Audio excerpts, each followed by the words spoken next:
What's up mga kaigang? Itong i-unbox natin ngayon, isa sa best fitness tracker pagdating sa quality at affordability. Lalo na kung hindi kayo mahilig sa smartwatch kasi nalalakihan kayo, bulky, bagay sa inyo to. Maliit lang, compact, pero may mga features ng smartwatch. Ito ang Xiaomi Smart Band 10. Yung link nito, nasa pin comment lang sa baba. Okay naman, check nyo lang yung basket dito sa left corner ng video natin. Yan. Available din to sa iba't ibang colors, tsaka strap. So yun lang naman, i-unbox na natin to. Buksan natin dito sa taas. Tapos hilahin lang natin. Yun, nandito na agad yung Xiaomi Smart Band 10. Lagyan mo natin dito. Nandito na yung manual, tsaka yung magnetic charging cable. Yan. Okay, tabi mo natin yung iba. Tanggalin natin sa plastic. Yun, meron pang sticker. Tanggalin na rin natin. Uy! Mas maliit sa typical na smartwatch. Sobrang compact, tsaka lightweight kasi 15 grams lang to. Mukhang capsule yung shape niya, oh. Signature look ng Xiaomi Smart Band. Kita nyo naman, oh. Okay mga kaigang, ito na mismo yung Xiaomi Smart Band 10. Mukhang capsule, oh. Kita nyo naman. Tsaka ang linis nyo, oh. Dito sa left side, yan. Wala kang makikita dito. Dito din sa right side, wala. Buttonless siya. Tapos yung body nito, yan, naka-aluminum alloy na. Napaka-solid, oh. Tsaka napaka-lightweight kasi 15 grams lang to. Tapos yan, pagdating naman dito sa likod, makikita natin dito yung quick release na strap, yan. Dito din nyo lang to, yan, nakikita nyo maliit na yan para matanggal yung strap. Boom! You know, tanggal ka agad. Bali, ilalagay ko na lang yung available strap sa pin comment sa baba o kaya naman check nyo lang yung basket dito sa left corner ng video natin. Yan. So, ibalik na natin yung strap niya yan. Madali na ibalik. Boom! Click ka agad. Tapos yan, nandito na yung sensors niya tsaka yung charging pin. Bali, charge lang to ng 1 hour. Kaya na nitong tumagal ng 21 days pag naka-standby. 7 days naman pag average use. Bali, pag i-on natin to, hindi natin ikabit sa magnetic charging cable niya kasi buttonless to. Tapos meron kayong makikitang QR code dito. Scan nyo lang yan para ma-download yung Mi Fitness app. Pero pag meron na kayong Mi Fitness app, scan nyo na lang yan para mag-pair to sa phone nyo. Ganda ng display nito. Ang nipis ng bezel. Yan o, makikita nyo sa watch face niya. Oh, sakop na sakop yung screen. Kita nyo naman. Bali, naka 212 by 520 AMOLED na to na may 1500 nits max brightness. Kaya kahit maliit, para kang naka-smartphone, yan o. Maliwanag sa studio natin pero kitang-kita pa rin. Check naman natin yung mga watch face niya. Yan, hold nyo lang yung screen. Tapos customizable din yung watch face niya. No? Yan, tap nyo lang tong blue dito sa baba. Pwede nyo palitan ng kulay o kaya pwede nyo palitan ng data. Yan, pwede natin palitan ng color yan. Ano, pili lang kayo. Yun, may pink pa. Tapos may red. Pero, dun muna tayo sa default. Yan. Tapos check natin yung mga ibang watch face. Uy, nice. Tips talaga ng bezel niya. Oh, yan, oh. Kitang-kita dito sa watch face na to. Yan, oh. Talagang sakop na sakop yung screen niya. Okay, check pa natin yung isa. Uy, green. Gaganda ng mga watch face niya. High resolution, oh. Bali, may raise to wake feature na rin pala to at AOD or always on display since naka-AMOLED na. So yun mga kikang, pag nag-swipe left tayo, makita natin dito yung quick widgets. Yan, yung fitness status, calories, steps, yung minutes, heart rate, weather, sleep. Yan, tapos yung quick settings, nandito na rin eh, no? Tapos yan, home screen. Tapos pag galing tayo dito sa home screen, nag-swipe right tayo, makita natin dito yung quick settings yan. Parehas lang sa smartphone natin. DND, flashlight, find phone, yan, settings, dito na, no? Pag mag-swipe down naman tayo, dito natin makikita yung app notifications, yan. Tapos pag nag-swipe up tayo, dito yung main menu. Tsaka smooth na screen niya, oh, kita nyo naman. Para kang naka-smartphone kasi naka 60Hz na to. Oh, smooth, no lag.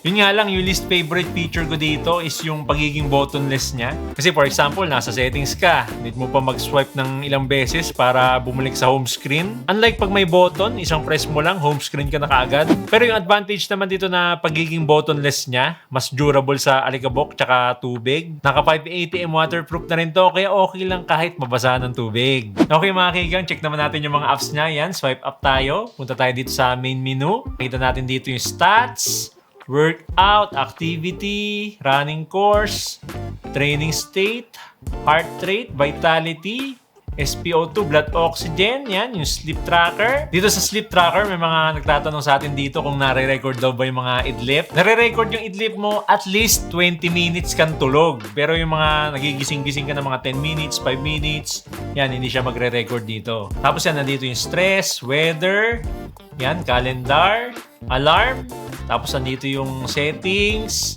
tapos yan, more. Ito yung additional apps. Yan, nandito yung events, task, breathing. Yan yung breathing exercise.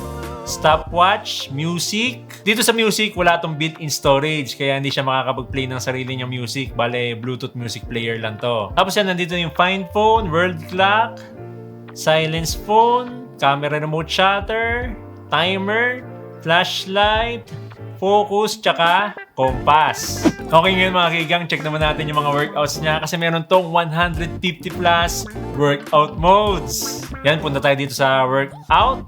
Yan, tap natin. So yan, meron outdoor running, walking, freestyle, hiking, outdoor cycling, treadmill, jump rope. Dami dito. Yan, pool swimming since 5:80 AM to, no? Pwede sa swimming.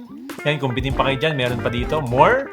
Iba't ibang category. May water sports, outdoor activities, training, combat, ball sports. Yan, pinaka-common sa atin. Ball sports, tennis, basketball, golf, meron din. Soccer, volleyball, baseball, softball, hockey, table tennis, badminton. Yan, pili lang kayo dyan. Bowling, meron din no? Sa training naman, yan, yoga, HIIT, rower, elliptical, stepper, spinning. Yan, pili lang kayo ng mga ibang category dito. Yan, napakadami 150 plus yan lahat. Wala nga lang tong built-in GPS kasi nireserve ng Xiaomi yun sa mga smartwatch sila. Kaya need mo i-connect to sa phone mo kung gusto mo magkaroon ng access sa GPS. Pag mag-start tayo ng workout, makikita natin dito yung time, heart rate, pace, calories, cadence, step, at average pace. Kompleto na rin yung data nyo dito. Okay, ngayon mga kigang, check naman natin itong Mi Fitness app. Available to sa iPhone at Android. Yan, dito sa Mi Fitness app, pag tinap natin itong health, makita natin dito yung mga health status natin. Yan, kompleto. Calories, steps, moving, heart rate, sleep, weight, vitality score, stress. Tapos yan, pag tinap natin itong workout, yan, pwede na tayo mag-start ng workout dito. Yan, outdoor running, walking, cycling. Tapos pag tinap naman natin itong device, yan, dito natin makikita yung Xiaomi Smart Band 10. Tapos pwede tayo mag-download ng mga watch face dito. Yan, tap natin to. Bale, isa to sa mga strength ng Xiaomi Smart Band, yung mga watch face niya. Kahit dati, ang dami talagang watch face ng Xiaomi Smart Band. Over 200 yung mga watch faces na pwede natin i-download dito. Yan. Dami Pili tayo dito. Cute nito Animated pa Tapos yung pagdating dito sa notifications and calls, yan, app notifications.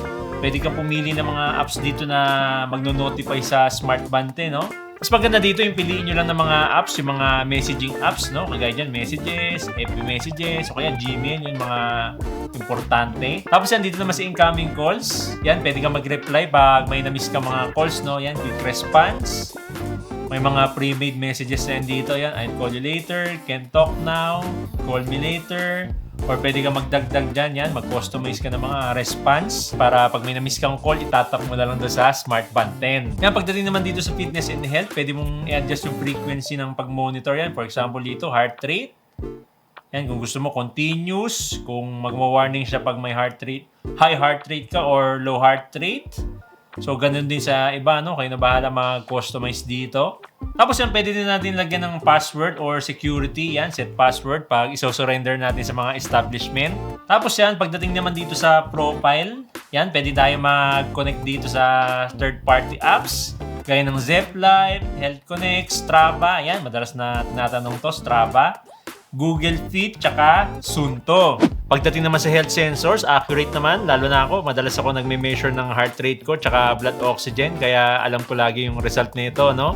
Yun nga lang, pag magme-measure kayo dito, dapat higpitan nyo yung strap kasi pag medyo maluwag, mag-iiba yung result niya. Wala nga lang tong Bluetooth calling kasi wala tong microphone tsaka wala tong speaker. Yung feature na yun, naka-reserve lang sa mga Xiaomi smartwatches. Pero kung hanap nyo compact tsaka pagiging lightweight, sulit na to. Kita nyo naman, di ba? Aluminum alloy yung body, may AMOLED display, 6 Hz screen at up to 1,500 nits ang brightness. Napaka-compact at lightweight, parang wala kang suot. Kaya perfect sa mga workout o kaya naman kahit pang forma lang. Maliit pero may mga smartwatch features. Perfect sa mga gustong matrack yung fitness pero ayaw sa mga smartwatch na malaki or bulky. Yung link nito, nasa pin comment lang sa baba. O kaya naman check nyo lang yung gray bag dito sa left corner ng video natin. Yan.